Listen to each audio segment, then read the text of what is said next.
పాపవైతే రెప్పగ మారనా తూరుపు నీవుగా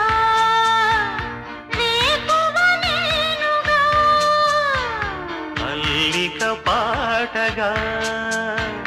పల్లవి ప్రేమగా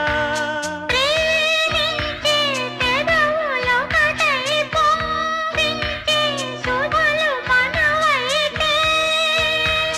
జగతికే అతిథులే జననమౌదిన ప్రేమ జంటకి